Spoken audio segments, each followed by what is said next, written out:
Good morning, everyone. I am Rizana Suplik Arteta, and my topic is about the importance of human relation in the workplace. So, what is work? What is human relation in the workplace? Let us first define it. But first, let me give you this quotation from John Rampe. Good human relation skills have the ability to change people from managing others to leading others. So what does it mean? In every employees and manager relationship, there must be a good relationship.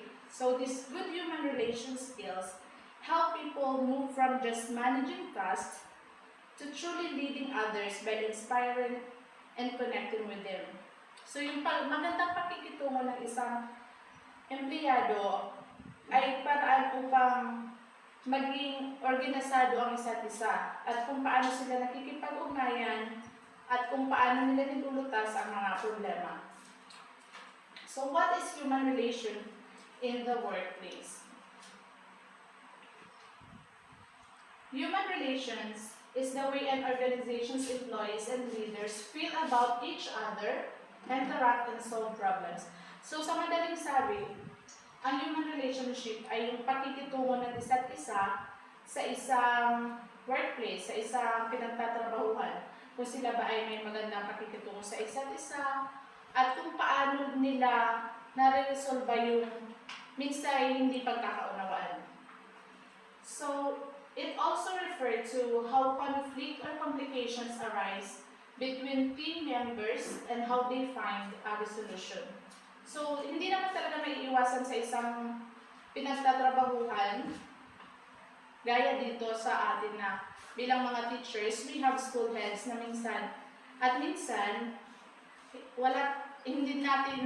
may mga bagay na hindi natin napapagkaintindihan. But then again, as teachers and as professional teachers, we should always understand each other and kung ano man yung hindi natin magandang pagkakaunuan ay maging maayos for the benefit of ourselves and also to our children, to the learners. So what are the importance of human relations in the workplace? Human relations is important in the workplace because, first, it assists with employee recruitment and retention. So, ano ibig sabihin nito? Recruitment and retention. So, di ba, kapag maganda yung kumpanya, kadalasan na walang masyadong nagre-resign sa mga empleyado. Good human relations help attract high-quality employees too. So, pag maganda yung relationship sa yung human relation sa isang kumpanya or sa isang workplace, mas maganda mas maraming nag-a-apply kasi di ba sasabihin ng empleyado na ay dito ka sa workplace namin, dito ka magtrabaho kasi sobrang ganda ng pakikitungo namin sa isa't isa. Maganda yung pakikitungo ng managers or leaders sa mga empleyado at yung sa mga empleyado din ay maganda yung pakikitungo sa isa't isa. So yung recruitment and retention na sinasabi, yung yung hindi masyadong nagre-resign yung mga employee kasi nagagandahan sila dun sa kumpanya nila. So establishing a positive work environment may also improve retention rate. So yun nga, yung pag maganda ang work environment, kadalasan na mag-stay yung mga empleyado. Sa DepEd naman, kung iisipin yung assist to employee recruitment and retention, yung parang hindi mo mamadaliing mapunta sa ibang workstation kasi nga maganda yung lugar yung eskwelahan na napuntahan mo. Same with me, as my own experience, my first station is DMA Asled Elementary School and kumbaga wala pa ako, hindi ko pa iniisip na makapunta sa eskwelahan na meron sa Kabkab. sa Cabcab San Andres, which is doon na kami naninirahan. Parang mas gusto ko pa rin magstay dito kasi I find this school as very with good work environment. So, yun nga, yung retention na sinasabi. Another is boost productivity and revenue. The benefits of positive human relations in the workplace can sometimes provide tangible results as well.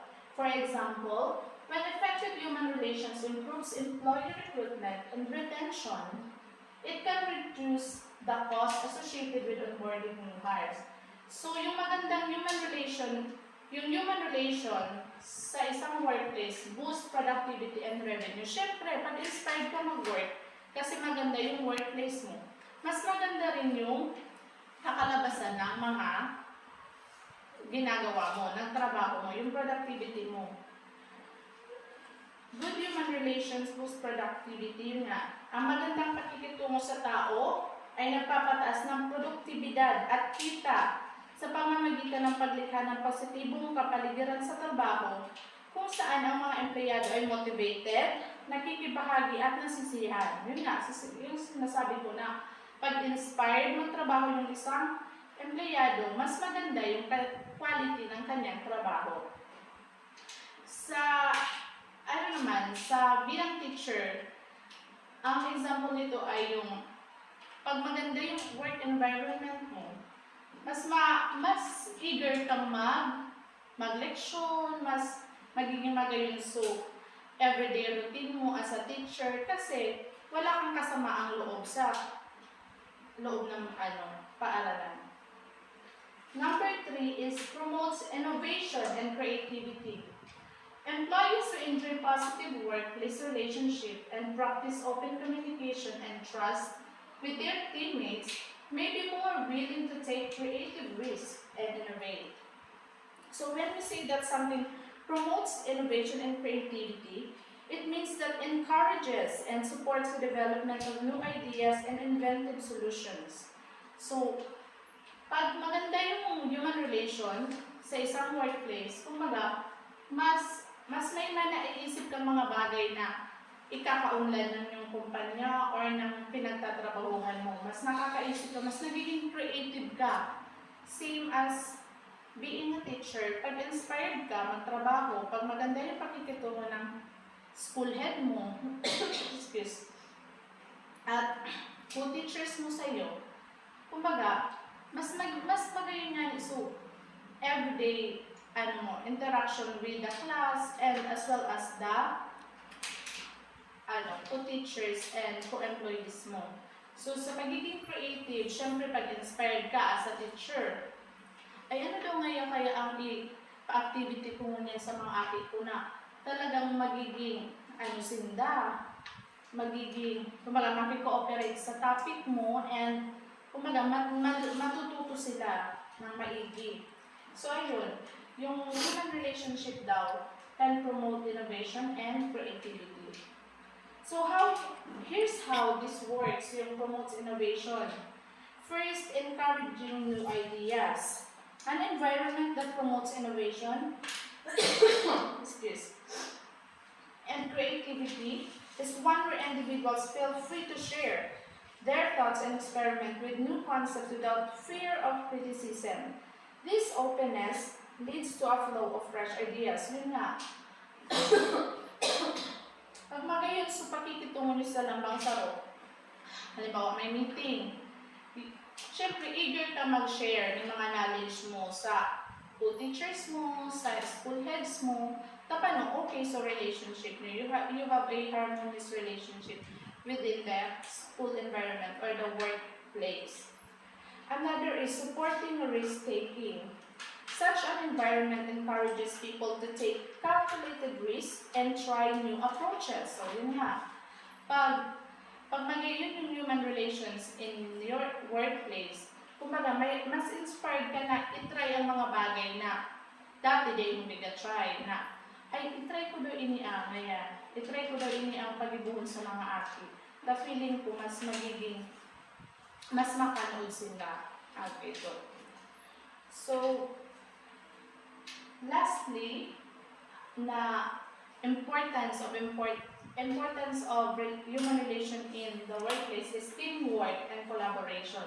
Human relations is a foundational part of collaboration and teamwork in the workplace. When employees have a positive experience working with their colleagues and supervisors, they may choose to work collaboratively more often. So yun, syempre, pag yung human relation exists in your work environment, in your workplace, syempre yung teamwork, it will always be visible or kumbaga, and collaboration, pero yun ang nagigibuhon.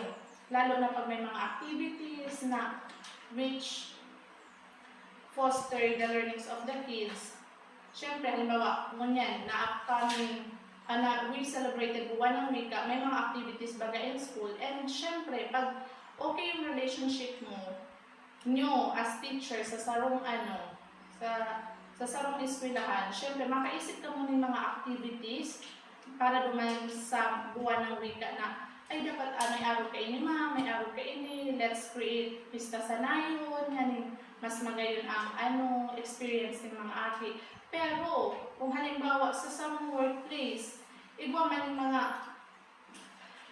mga day pagkakaunawaan, halimbawa lalo sa small school like us, kung halimbawa may pirang teacher dyan, may duwang teacher na tiga-tinuhan, apat-apatin na sa nanganit ka mo, di ba di nyo may enjoy as teachers. So, activities na dapat i-gibo nyo, syempre may tampuhan ka mo, may di ka mo pagkakaunuhan, di ka mo matinuhan, di more palugod na sa mga activities na supposed to be magayon, di naman gigibo ni maayos. So, that's it. Teamwork and collaboration. It will always be visible sa ang human relationship boost teamwork and collaboration. So, here are the human relations are increasingly important in today's workplace for 3 reasons. First, more people are employed in service occupations where success depends on how well the customer is served. O yan sa mga example is, kita as teacher, ang customer ka is yung mga kids, yung learners. So, ang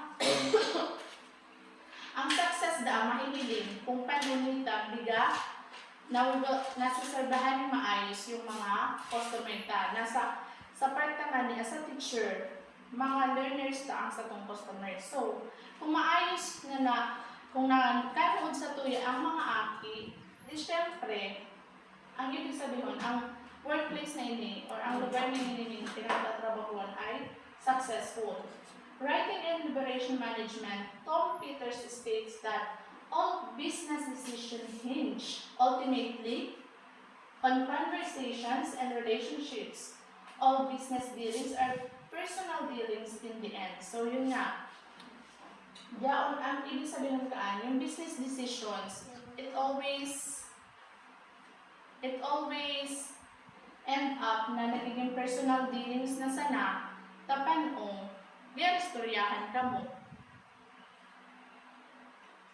Second is, to build superior work teams, people need greater competence and human relations skills.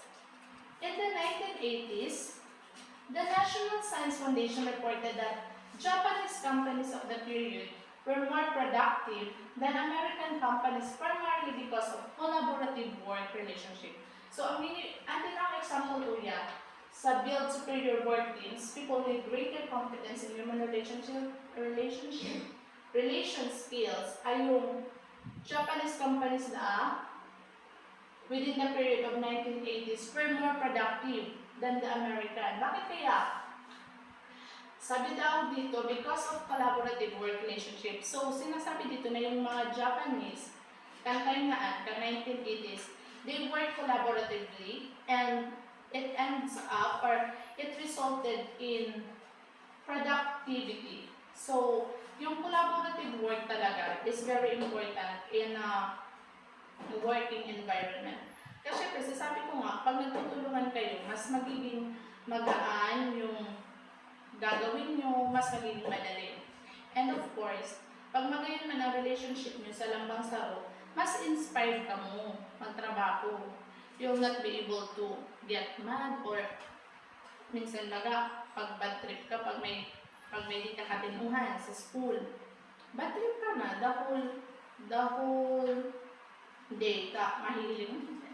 Kung iisipan mo, maisip ka excuse, na, excuse, maisip ka na, ako kayo ni, ay, bako bad trip niya ako ta, ako kayo sa katrabaho ko, o yakong data ka, naka-experience ng bagay na, you will always be okay. The everyday routine, the daily routine will be okay na. So, kumaga, inspired ka, pero may magtrabaho ka, okay yung environment mo na. Halimbawa, yung school head, they give all the supplies that you needed. Di syempre, okay ito as a part mo as a teacher. And lastly, in his essay, Building Community, John Gardner describes the modern workforce as composed of a varied mix of personalities and cultures, thus the necessity and challenge of building strong human relations with all kinds of people. It is interesting to note that the most common cause of supervisory failure is poor human relations. So sinasabi dito sa number 3 na ang common cause of supervisory failure is poor human relations. So, I think, ang sinasabi dito yung supervisory, school heads. Pag poor ang human relations ng school heads within her or his employees, with his or her co-teachers, syempre, may failure, may perming kalain kang magiging resulta. Say for example, so school heads, perming mainit ang payo, perming baging did she or he do not treat the teachers as co-workers rather than employees talaga na kami magsunod ka mo sa kuta mo school head.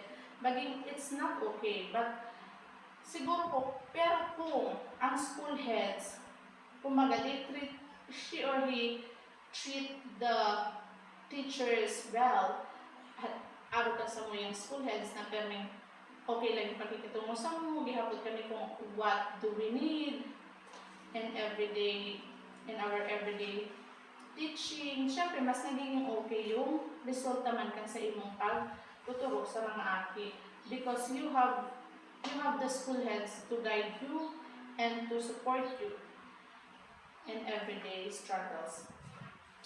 And that could be all. Thank you.